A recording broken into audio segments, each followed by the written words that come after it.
السلام علیکم گائز، امید کرتا ہوں کہ آپ سب خیریت سے ہوں گے۔ تو گائز، میں آپ کو ایک ایسی کہانی سنانے جا رہا ہوں جو بہت ہی دکھی ہے اور ادھوری ہے۔ کچھ کہانیاں ادھوری ہو کر بھی ہمیشہ کے لیے دلوں میں زندہ رہ جاتی ہیں۔ یہ کہانی ہے زیان اور اینی کی، جن کا تعلق بچپن سے ہی خوبصورت دوست اور محبت کے رشتے میں بندھا تھا۔ زیان ایک عام سا لڑکا تھا جس کے خواب بڑے لیکن حالات سادہ تھے۔ اینی اس کے لیے صرف ایک نام تھی، بلکہ اس کی زندگی کا سکون تھی۔ دونوں گھنٹوں باتیں کرتے، ایک دوسرے کے دکھ سکھ بانٹتے اور مل کر ایک خوبصورت مستقبل کا خواب دیکھتے۔ زیان کا دل ہمیشہ یہی کہتا تھا کہ دنیا چاہے ادھر سے ادھر ہو جائے، وہ اینی کا ہاتھ کبھی نہیں چھوڑے گا۔ لیکن قسمت کو کچھ اور ہی منظور تھا۔ جب اینی کے گھر والوں کو ان کے تعلق کا علم ہوا تو انہوں نے رشتے کو صاف مسترد کر دیا۔ وجہ صرف اتنی تھی کہ زیان ابھی مالی طور پر اتنا مستحکم نہیں تھا کہ جتنا اینی کا خاندان چاہتا تھا۔ اینی نے بہت کوشش کی اپنے گھر والوں کو منانے کی، لیکن اس کی ایک نہ سنی گئی۔ اس پر گھر سے باہر نکلنے اور زیان سے بات کرنے پر مکمل پابندی لگا دی گئی۔ آخری بات جب ان کی چھت پر بات ہوئی تو اینی کی آواز آنسوں میں ڈوبی ہوئی تھی۔ زیان، وہ میری شادی کہیں اور طے کر رہے ہیں۔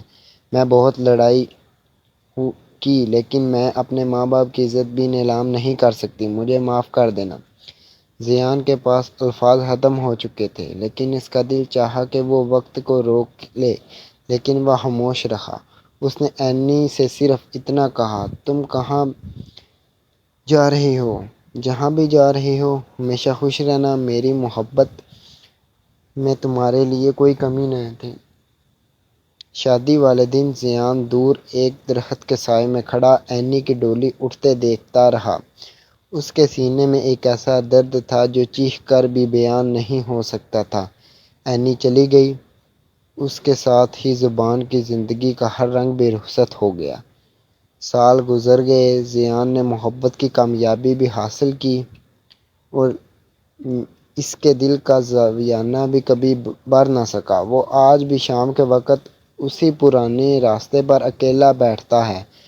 وہ یہی سوچتا ہے کہ کچھ محبتیں حاصل کرنے کے لیے نہیں بلکہ زندگی بھر کا درد سہنے کے لیے ہوتی ہیں۔ سالوں بعد زیان کا ایک کام کے سلسلے میں دوسرے شہر گیا۔ اب وہ ایک کامیاب اور بڑا انسان بن چکا تھا، لیکن اس کی آنکھوں کی ویرانی اور دل کا سناٹا جیسے کبھی ختم ہی نہ ہوا۔ وہی پرانا سیاہ کوٹ، خاموشی اور ہاتھ میں ہمیشہ ایک ڈائری جس کے صفحے اینی کی یادوں سے بھرے رہتے۔ ایک شام وہ شہر کے ایک نامور ہسپتال کے باہر سے گزر رہا تھا۔ اچانک اس کی نظر ایک ننھی سی بچی پر پڑی۔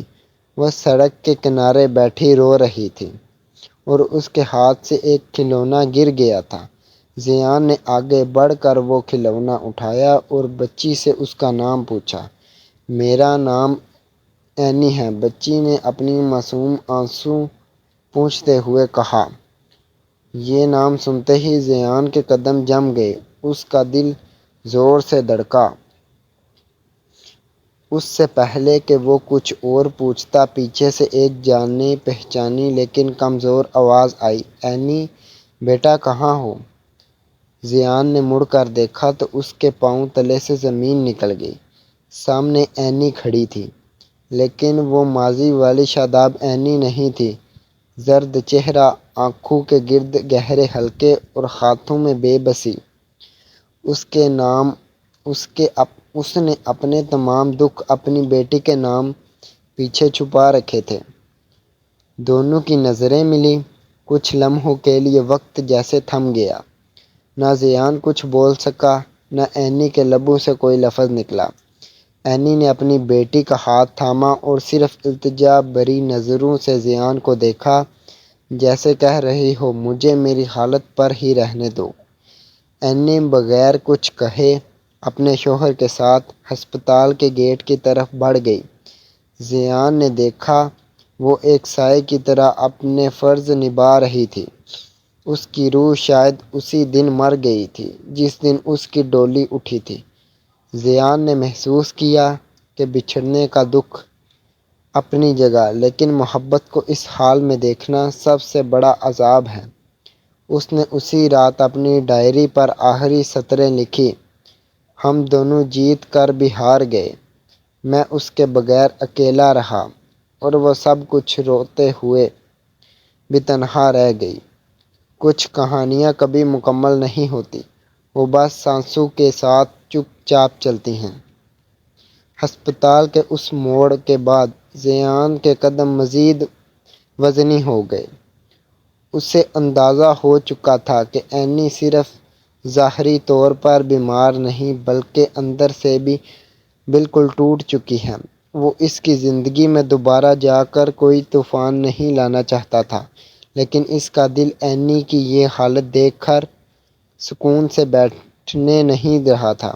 کچھ دن بعد زیان کو معلوم ہوا کہ اینی کا شوہر ایک سخت دل اور لاپرواہ انسان ہے، جس نے اینی کو کبھی وہ عزت اور محبت نہیں دی جس کی وہ حقدار تھی۔ اینی کی بیماری بھی دراصل اسی مسلسل ذہنی کرب اور اندرونی تنہائی کا نتیجہ تھی۔ زیان نے خاموشی سے اینی کے ہسپتال کے تمام اخراجات گمنام شخص کے نام سے ادا کر دیے اور شہر کے سب سے بہترین ڈاکٹر کا انتظام کیا۔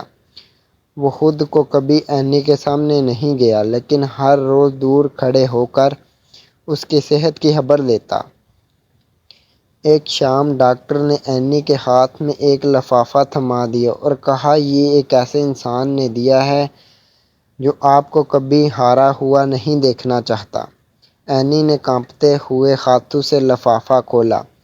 اس میں زیان کا کوئی خط نہیں تھا، بلکہ وہی پرانا خشک گلاب تھا جو اینی نے سالوں پہلے اسے پہلی بار دیا تھا، اور ساتھ میں صرف ایک جملہ لکھا تھا: تمہیں جینا ہوگا، اپنے لیے اور اپنی اس بیٹی کے لیے جس کا نام تم نے اینی رکھا تھا۔ اینی نے وہ پھول اپنے سینے سے لگایا اور پھوٹ پھوٹ کر رو پڑی۔ وہ سمجھ گئی کہ زیان آج بھی اس کی حفاظت میں کھڑا ہے، بغیر کسی شرط کے، بغیر کسی امید کے۔ اس دن کے بعد اینی نے اپنی بیماری سے لڑنا شروع کیا۔ اس نے اپنی بیٹی کے لیے جینے کا فیصلہ کیا۔ وہ جانتی تھی کہ وہ دونوں کبھی ایک نہیں ہو سکتے، لیکن اس دنیا کے کسی کونے میں ایک ایسا وجود موجود تھا جس کی دعائیں اس کے ساتھ تھیں۔